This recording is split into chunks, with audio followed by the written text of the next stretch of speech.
accepted. Good morning and welcome to ASI's Tuesday morning show, where ASI's most outspoken staffers, or at least whoever's still around this summer, talks promo products. So I'm CJ Mitica, editor of Wearables Magazine, and I'm joined by Nicole Rollander, editor of Stitches Magazine and director of education. Is that right? That's right, Chaz. And many other titles that don't get recognized. Yes. Here at the office. So Nicole, what's going on? What have you been working on recently? We're actually working on wearables, for the relaunch of wearables. We're integrating a lot of Stitches content into it, and so we actually just finished the cover. I think you saw it this morning for January. It looks fantastic. So busy, but it's exciting. It's funny. I talked recently with one of my advisory board members and mentioned just the new wearables and what's going on, and he was mentioning how some of the competitors in the industry, the screen printing magazines, they just focus on screen printing when a lot of industry decorators, are doing multiple things. So screen printing, embroidery, other things. And so while those other ones don't, I think obviously with wearables, there's going to be a focus on both screen printing and embroidery equally. Yeah, we're going to have dedicated sections for screen printing and embroidery in each issue, along with multimedia. So if you're doing screen printing primarily, you'll see how to do embroidery stuff, plus lots of other multimedia and other techniques that you can bring into your shop. Cool. That sounds great, and I know our decorators really appreciate that information, and distributors do too. I know from our focus group. So we're looking forward to it in January, right? Yeah, absolutely. Coming very shortly. Very shortly. All right. Well, we have a apparel themed edition of the show today, and we're going to start off with our guest, who certainly is no stranger to apparel. So we're joined by Marc Held. He's the vice president of national sales for Bodek and Rhodes. He's a 19-year veteran of the industry, and he's a past winner of ASI's Industry Rep of the Year and a leading promotional apparel expert and speaker. So good morning, Marc. Welcome to the show. Good morning, everybody. How are you doing? We're doing great. So, Marc, where are you? Actually home, or are you traveling today? I'm actually in the office today. It's a nice day. I love traveling, but it's also nice to be home. So I'm probably not too far from you guys this morning. No, you're not. Right down the road. 7 miles away? Yeah. 7 miles away. 7 miles away. And thank you for having me on. I'm excited to be on your show today. We're glad to have you. So we're going to ask you, obviously, about some apparel issues and questions. And so we'll start, pretty broad, though. Just for Bodek, what's the number one apparel trend right now? So there's really, I'm going to expand that. I'm going to give you three. Awesome. Fashion continues to grow. Fashion in the T-shirt world, if you see it in retail, there's a good chance you can get it in our industry today. Performance continues to grow. It continues to be one of the growing trends, whether it's in polos or T-shirts. And we're seeing a big move into quarter zips, which we can talk a little bit more about as we move on. But quarter zips, the corporate world is really looking to quarter zips, and it's starting to replace some of those polos that the corporate customers may have bought. Mm-hmm. So you brought performance. It's something we've seen too. It's just been a massive trend. So my perception is, from people I've talked to, is that with performance, it's not just an exercise thing or an active thing. That it's now really pervaded all these different categories in corporate wear, and people who really don't even exercise regularly are still wearing these items on a regular basis. So have you seen the same thing? We have. Performance started out 10 years ago, but two big-name manufacturers put their logos on it. It was in the golf world. It worked moisture. But today, performance has expanded. Performance, maybe it's easy care, maybe it still wicks the moisture. It's not for everybody. It's not for every demographic. So as much as we do like performance, we still see some people liking the 60-40 blend of cotton poly. But it continues to grow. It's not going anywhere. You're still going to have cotton shirts. You're still going to have cotton blends. That hasn't died. But it continues to gain traction. All right. So, Marc, Bodek, like a lot of suppliers, you've got hundreds of apparel items to choose from. So what's a good way for apparel distributors and decorators to navigate all of these choices if they're, looking for specific items for their clients, or if they're just trying to expand their showroom or their apparel repertoire? So you are right. We do have hundreds of items, and we're proud of that, and it's one of our strengths. At the same time, if a distributor opens up our catalog and they'll find 100 or 200 polo shirts, what do? And my suggestion is that they still use the old good, better, best model. We've talked about that for years. They should find 3 polo shirts, 3 dress shirts, 3 jackets that they like. They wear it. They know how it washes. And If they like it, their enthusiasm will show. Maybe one of them's a name brand, maybe one of them's a price point. But they really have to narrow it down because their customers, I believe, are looking for them to say, hey, here's what I would suggest. And if you wore it, you liked it, you can't fake that enthusiasm. So go through the catalog. I would ask a supplier, and I say it's not only in apparel, but whatever you're selling, ask your supplier for what is their good, better, best in those categories. And go out, get them, wash them, wear them, and sell them.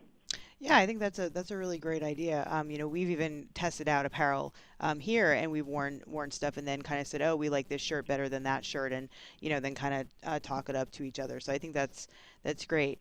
So another quick question: bright colors have been popular for the last few years. What do you think the shelf life is for them, and what do you see as the next color trend? So bright colors, neons, they came back this year. It took a few more years than everybody thought, but neons came back.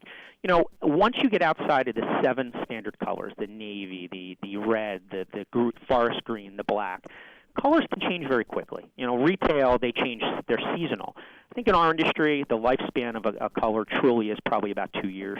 Things can come and go that quick. So it's very important for a distributor to jump on that, I hate to say bandwagon, but get out there ahead of it and show it, because it can fade very quickly. And I do think those brights, those neons, I think we're going to get through another 6 to 9 months, and it'll fade into the next color choice, which we're seeing a big move into heathers. Anything in that gray category seems to be popular right now. You're still selling what we call the steadies, what I mentioned, the navy, the red, the forest, the black. But heathers continue to grow for us in all fashion categories, and in all categories, whether it's a dress shirt or a polo shirt. So, Marc, you obviously interact with hundreds of distributors, decorators. I'm sure you see a lot of good and a lot of bad in terms of just selling techniques and how they sell apparel. So what are the most common mistakes that you see when it comes to selling apparel, and how can those mistakes be fixed? So we mentioned one of them a few minutes ago. Narrow your choice down. Don't show up and show somebody 10 shirts. Show them 3 things. Be the expert. Wear what you sell what you wear. You should be the walking billboard for what you're selling to your customer. But if the people on this call, the distributors write down 3 things. The 3 things that make up an apparel program really are color, texture, and style. And if you think about it, people really like color. It ends up, I always say, it ends up on the discount rack in your favorite department store because of the color. So you have to get that right.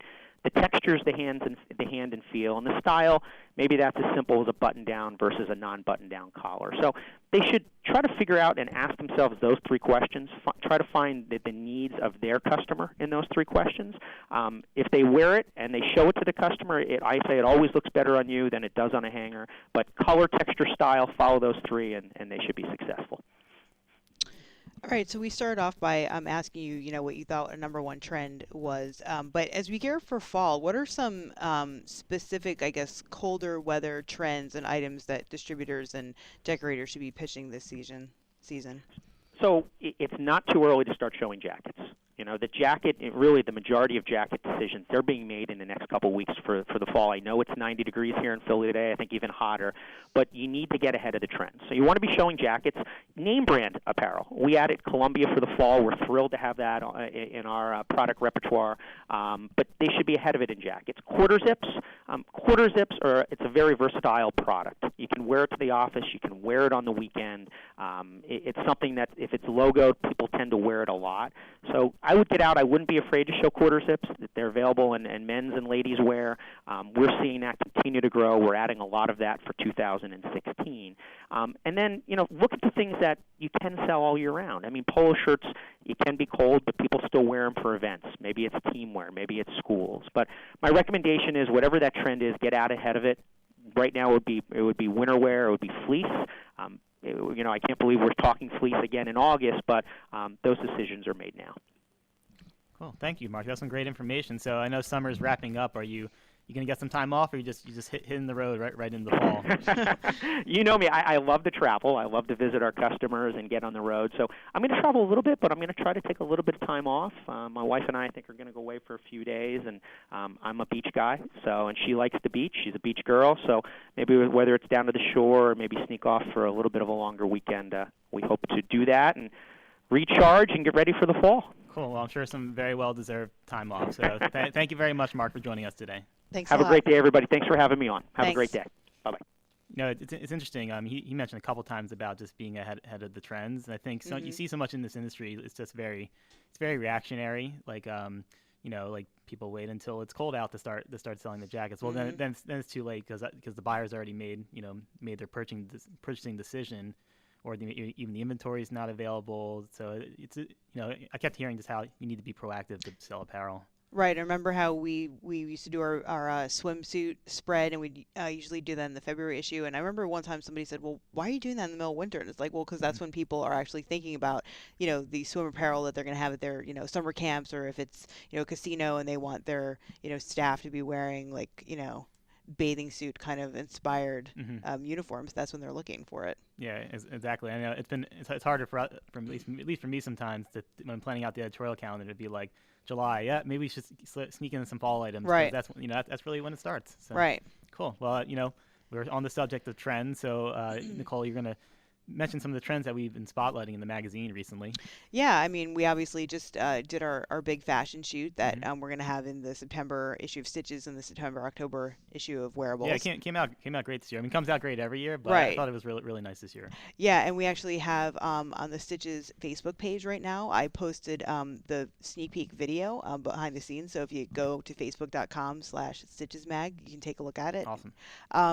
Yeah, I mean, what I liked about this shoot this year was that we had sort of a story. We chose 70s silhouettes and styles because there's kind of a comeback. There's like a throwback to that, and sort of all its incarnations. Bohemian, rocker chick, Woodstock, more mod.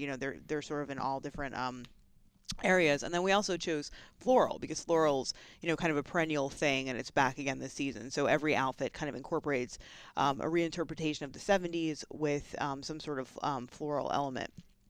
So, what I like too is that we really looked for interesting decorating techniques. One that stands out to me is a vegan leather trench. It's white. It was created by Byron Lars, but it was all laser cut. And so, when we've been to some of the big trade shows and we see these laser cutting operations, the standalone laser bridge, or just the piece you add to an embroidery, the attachment you add to an embroidery machine. I mean, the way that you can cut out designs on all different types of fabric is pretty amazing. Yeah, definitely. So I would say that anything that involves laser, I mean, whether it's laser cut or whether you're doing multi-layer applique, I think that's a way that you can really stand out. If you're doing team stuff, I mean, multi-layer applique is a really great way to create some cool stuff, especially with distressed edges and that kind of thing. Another thing is sublimation. So we've seen that Epson, had been working with some designers and allowing these designers to use their sublimation printers, which kind of recently came into the industry in the last year. And we've got some amazing work on, materials that you don't ordinarily think of as being sublimatable, but amazingly vivid patterns, geometric patterns. So I think that's another thing, thinking about sublimation and all the things that you could do with it, just even beyond apparel, all the other types of items, phone cases, tiles, artwork pieces. So I think sublimation is something that people might be a little nervous about, but I think when you see the results and how long lasting it is, it's pretty amazing. Yeah, and Epson, has been very proactive in getting sort of that fashion message out with sublimation because, you can do short runs, you can do samples, you can do very creative things in these sort of smaller quantities that really stand out. Where some of the other decoration techniques, like screen printing, for example, you just not afforded those same capabilities. So I think they're making they're putting out a good message on that front. Yeah, and what I like too about the shoot is that we have this designer kind of runway, almost sort of borders on runway ready to wear, but Vapor Apparel also used sublimation to create a really vivid dress that we can see. And then then there's just the other things too, just the whimsical things where you might use a vintage fabric that's heavily embroidered. I think sometimes people say, well, I'm looking at this shoot, how can I take away from this? But I think if you're a decorator or you're a distributor and you're really looking at fashion trends and you're looking at decoration techniques, I think the more creative that you can be, the better. And I think that when you are looking at these techniques, we show a lot of multimedia, and I think multimedia, it stands out, but I think it also helps save money in terms of production when you're thinking about using print and embroidery, or beading or sequins and embroidery, anything that you can kind of use to I guess, minimize production but maximize the visual impact Yeah, and that you have. And and some readers are wondering like, well, the '70s are coming back. Like, why should I care? Well, that just some of the hallmarks of that trend, just filter down into the products that you're seeing. So now you're starting to see this in retail, and you're going to see this in our industry. There's this, for example, patterns becoming very, very big again. This bold patterns, you're seeing it on like these pants for women in retail, and you're starting to see it incorporated into some of the decoration options in terms of the industry. And same thing with silhouettes too. It's been a very streamlined silhouette, but the 70s had this sort of like loose, free flowing silhouette. So that's starting to inch into retail as well. So you're going to start seeing those in our industry too, and you already see them somewhat. And for example, like the women's fashion tees, they're not just skin tight. There's these dolman cuts. They're loose, they're flowy. So all these little things start infiltrating our industry just bit by bit. Yeah, and I think one other thing you mentioned, pants with patterns all over them. A lot of decorators rely on stock designs. There are these really forward-thinking stock design companies like Urban Threads, and we actually feature some of their designs. And I think that if you're a decorator, you should be looking at, really cool stock designs to kind of incorporate into your work. And I think that distributors also should work with decorators who have access to either great artists or stock designs that you can incorporate, beyond just a logo into your looks, because I think it's a really affordable way to get, top-notch artwork to present to clients. Yeah, I wholeheartedly agree. So this will be in the September issue, Wearables, and what's the September issue of Stitches as well? Mm-hmm. Yep. So in a couple weeks, you'll see it, and it turned out really, really great. I think everybody will enjoy it. Cool. So thank you, Nicole.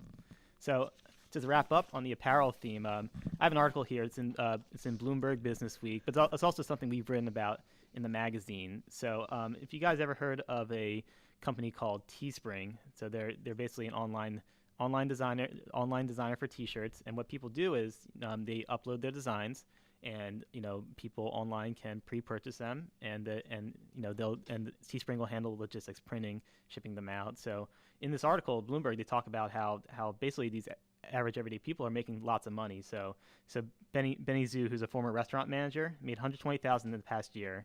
Kimberly Springer, a former hospital secretary, made $238,000, and so they did it by sort of micro-targeting their designs. So for Kimberly, she targeted Christian women, and she had shirts that read, "She is strong," Proverbs 31, or "This girl still dates her husband."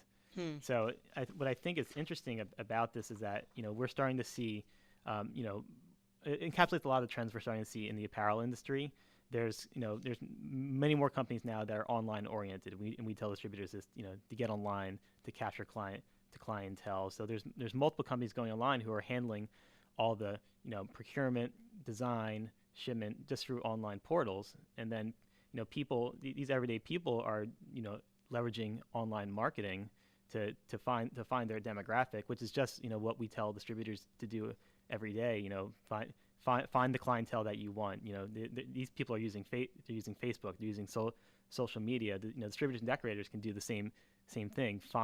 Find the people that you want to target, come up with relevant designs and items, and then that's a built-in audience who are willing to buy, especially online, because that's a very impulse buy sort of thing. It's easy to say click buy, your credit card information is already saved.